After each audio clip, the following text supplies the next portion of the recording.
السلام عليكم. أتيت إليكم اليوم بكلام مثير، كلام مؤثر، كلام دعكم تسمعون ما كنت أسمعه.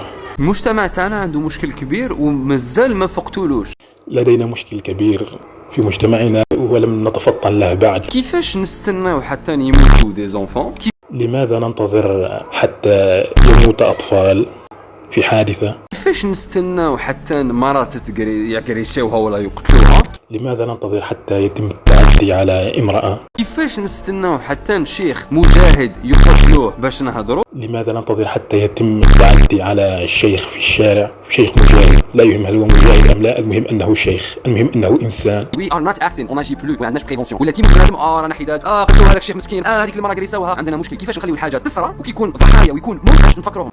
لدينا مشكلة أننا ننتظر حتى يقع الفأس في الرأس لنبدأ بالتحدث ونتذكر أولئك الأشخاص الذين كان علينا الانتباه لهم قبل أن تحدث المصيبة. كاين دي زونفون يتامى، صح لازم تفكروا. كاين شيوخ مساكن عايشين وحدهم، ما عندوش اللي يقف معاهم. صح ربي يرحمهم. مرا قريساوها. وي سي فغي، ونساو مساكن وما عندهم. علاش اون لاس توجور لو بروبليم يصرى؟ هذا الكلام كله عبارة عن إعادة نفس الكلام. لماذا ننتظر حتى تحدث المشكلة حتى نقوم بالتحرك والتذكر الأشخاص الذين كان علينا تذكرهم قبل أن يقعوا في الكارثة، قبل أن تقع عليهم الكارثة. والموت تحت تصرى باش لي ريزو سوسيو ياجيو. مازال ما ماتش نورمال، ما نهضروش. مازال ما توفى في زونفون، ما نهضروش، ما نفكروهمش. القهويين يفسدوا بطريقتهم، البلحية يفسدوا بطريقتهم.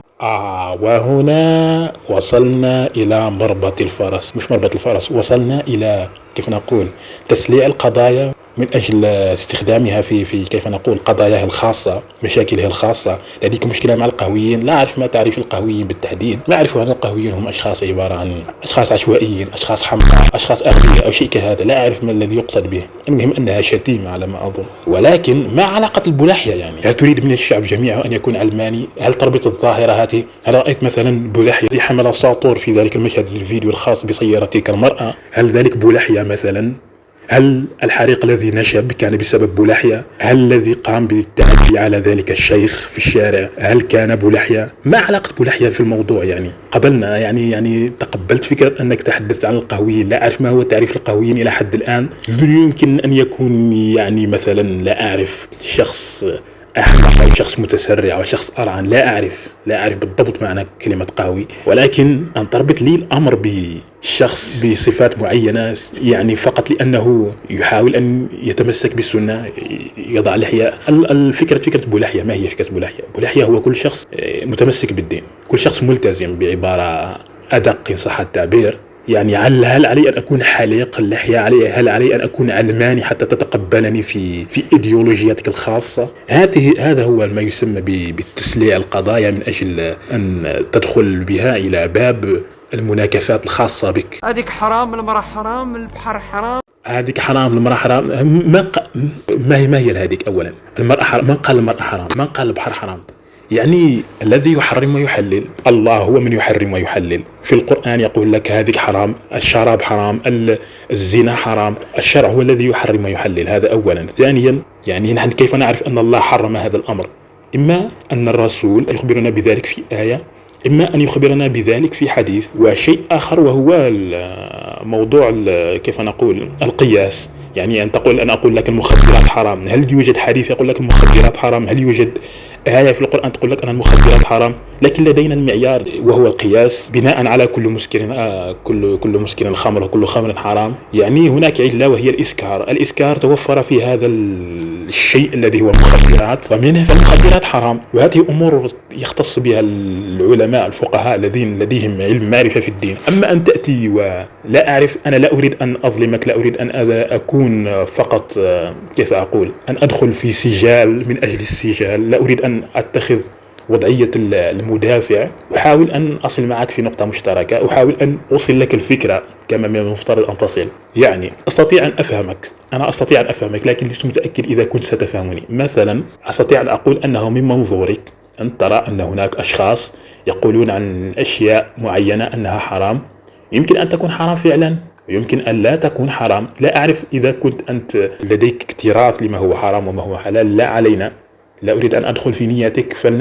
فلأخذك على أحسن محمل ممكن، على أحسن احتمال ممكن. فلأعتبر أنك تقصد أولئك الأشخاص الذين يحرمون ويحللون على هواهم. يعني مثلا يقول لك لا أعرف الهاتف حرام، يعني الهاتف وسيلة. حتى الشيوخ عندما تسأله عن الهاتف يقول لك الهاتف وسيلة، واستخدامه في الحرام حرام، استخدامه في الحلال حلال، واضح يعني إذا كنت تقصد هؤلاء يمكن أن أتفهم وجهة نظرك، ولكن أن تعمم بصفة عامة، تقول لي بولحية بصفة عامة، كأنك تربط تلك العينات وتشملها على الجميع. أستطيع حاليا أن آتي بأراذل القوم في الجزائر وأقول لك الجزائريون حمقى مثلا، بناء على منطقك هذا.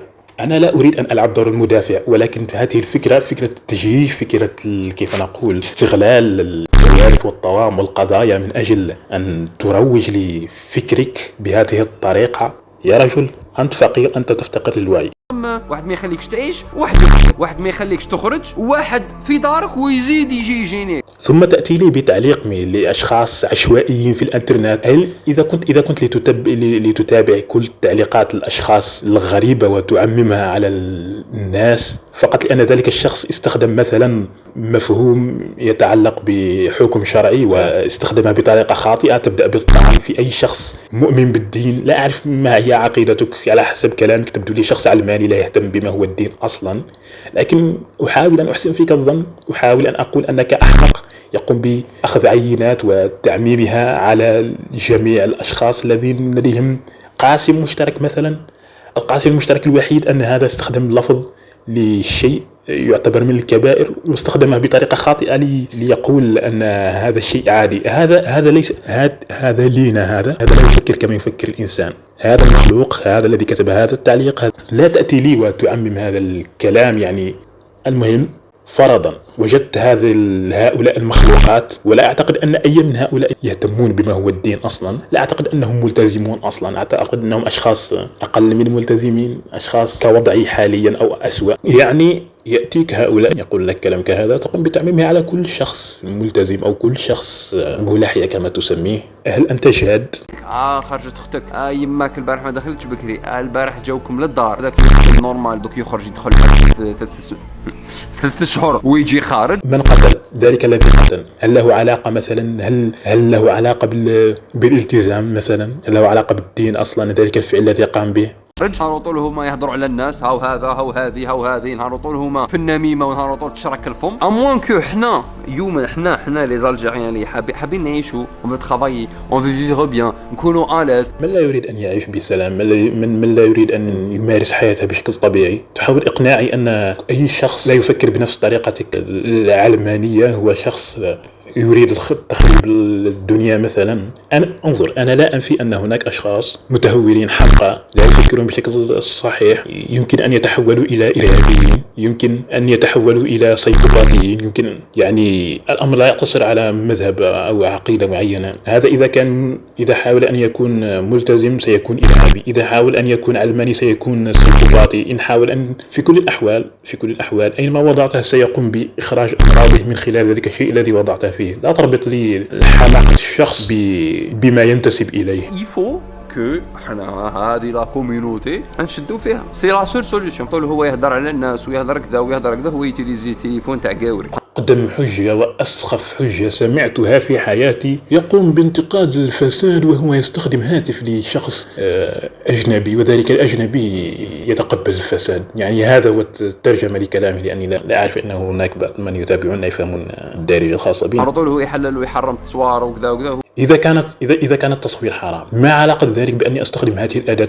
التي تسمى الهاتف مثلا؟ على الرغم أني أنا لا أقول أنا ليس لدي رأي في الموضوع، أنا لست مفتي، وعلى الرغم من ذلك أن الأمر هناك لي عديد من يقول لك أن التصوير كيف نقول الفوتوغرافي يختلف عن التصوير الرسم. هنا أعرف أنك شخص معرفته الدينية سطحية للغاية، يأخذ علمها عن الدين من نشرة الأخبار ومن الصحف الفرنسية على ما أعتقد، حسب استخدامك للفرنسية بشكل مبالغ فيه. هو يصور ويدير نهار طول هو يهضر على نساء، وهو هنايا كومبلكسي عنده غير نساء في راسه، يستنى غير في حور العين. إذا لم أكن لأنتظر الحور العين، هل أنتظرك أنت مثلا؟ طبعا سأنتظر الحور العين. ما الذي سأفعله بك؟ يعني وكأنك لا أعرف. حاول أن تقنعني أنك مثلا لا ترغب بأن تكون في الجنة مثلا، بغض النظر عن حور العين أو ليس حور العين. هذه هي الفكرة، فكرة انتقاد شيء لديك كما هو لدى الشخص الآخر، ثم تستخدمه من أجل انتقاد الشخص الآخر. يعني أنت أيها المنزه، أيها الملاك، أيها الذي لا يفكر بأي شكل، كيف نقول، يتخيل المرأة كمفهوم بنفس مفهوم الرجل. يعني عندك نفس الشيء، إذا كانت المرأة أو كانت رجل فهو أمر عادي. يعني يمكنك أن تتزوج رجل مثلا، أو يمكنك أن تبقى أعزب طوال حياتك مثلا. لا أعرف المنطق الذي، لا أعرف كيف أشرح الحماقة الذي يرتكبها في هذه اللحظة. هو حلمه ربع نساء وحور العين بيجيب الخير. ما علاقة ربع نساء؟ عندما أقول لك شيء ما هو شيء مباح، فهل هذا يعني أنه واجب مثلا؟ فرضا أنا أقول أن هذا الشخص يحاول أن يقوم بهذا الشيء المباح. هل القيام بهذا الشيء المباح هو عبارة عن انظر لما لا تنتقد أولئك الذين كل يوم تجده مع فتاة يتسكع معها مثلا، أو تجده هاتفه مليء بأرقام الفتيات، يحدث هذه ويواعد هذه ويسهر مع هذه. لما لا تتحدث عن هؤلاء؟ أم أن هذا أمر طبيعي عندما يصل الأمر إلى أن يكون متعلق بفكرة موجودة في التشريع، شيء مباح مثلا في التشريع، تحاول أن تصورها بهذا الشكل وكأنه انظر من يقولون بهذا الكلام هم أشخاص شهوانيين. يعني وذلك الذي كل يوم في كلوب، كل يوم لا أعرف، كل يوم في مكان، كل يوم في بحر يشاهد شتى أنواع المخلوقات الحية، وتأتي لي وتقول لي نحن أشخاص متحضرين، نحن لا نفكر بتلك الطريقة الشهوانية الخاصة بكم. يعني أنت جاد تحاول أن تقنعني أن حياتك كلها عبارة عن لا أعرف الشيء الذي تقوم به، تجري في ذلك المكان وتتحدث أنك مفكر وعلامة ومتبتل أو شيء كهذا. لا تلعب علينا يا رجل. باسكو هكا والله لا سوسيتي ما راح تكمل، والله لا سوسيتي الفا سيفوندري. لا سوسيتي مش راح تكمل، لا بتخمامك ولا بتخمام من تحاول أن تنتقدهم وتعمم تخمامهم على الأشخاص الذين هم ينتسبون إليهم. Notre société va s'effondrer. Et je crois pas que المجاهدين والشهداء اللي ضحوا على البلاد، الله على اللعب بالعواطف، الله على تسليع القضايا. انظر أنا لا أريد أن أكون ذلك الشخص الذي كيف نقول الغير متفاهم، الشخص المتعنت. أستطيع أن أعتبر هذا الشخص، هذا الإنسان كعينة عن أشخاص كيف نقول تم خداعهم، تم التلاعب بهم. لا أقول تلاعب بهم، بل أنهم يحتاجون إلى توعية، يحتاجون إلى احتواء، يحتاجون إلى أن يعلموا كيف يفصلون في كيف نقول في المواضيع، كيف يفهمون الآخر، كيف يفهمون الظواهر، كيف يحللون البشر، كيف يحللون المجتمع. أنت تحتاج إلى أن تتثقف، تحتاج إلى أن تتعلم، تحتاج إلى أن تناقش الأفكار، أن تفهم الآخر، أن تفهم كيف يفكر البشر، أن تفصل بين الفكرة وبين معتنق الفكرة. يمكن أن تكون الفكرة صائبة ويكون معتنقها عبارة عن شخص أحمق يطبقها بشكل خاطئ، أو أنه لم يفهمها أصلا ويقوم بتصرف بطريقة تتنافى مع أصل الفكرة وجوهرها أصلا، ثم تأتي أنت تقول هذه الفكرة سيئة لأن هؤلاء الأشخاص الذين يؤمنون بها سيئين. هل أنت جاد؟ صراحة كل ما أقوله لأمثال هؤلاء: وسع مداركك، نمي عقلك نمي عقلك، وسع مداركك، تعلم، افهم، ادرس نفسك قبل أن تدرس البشر. حاول أن تكون كيف نقول أن تفهم الأمور على حقيقتها. أنت وجدت شخص ما يستخدم فكرة ما من أجل أن يفعل شيء ما، قبل أن تبدأ بالتهجم على الفكرة أو التهجم على الشخص، عليك أن تفهم الشخص، وعليك أن تفهم الفكرة، عليك أن تفهم حقيقة الفكرة. الصراحة أنا منذ زمان وأنا يئست من البشر، يعني ليس كأنه أمر جديد. هذا الفيديو استفزني وأردت التحدث عن هذا كل ما في الأمر، وآمل أن يجد هذا الكلام آذانا صاغية، آمل أن تكون وصلت بعض الفكرة مما أتحدث عنه، وإلى اللقاء. ضحاو عليها باش تجي خارج تلقى عريان يقتل المجاهد.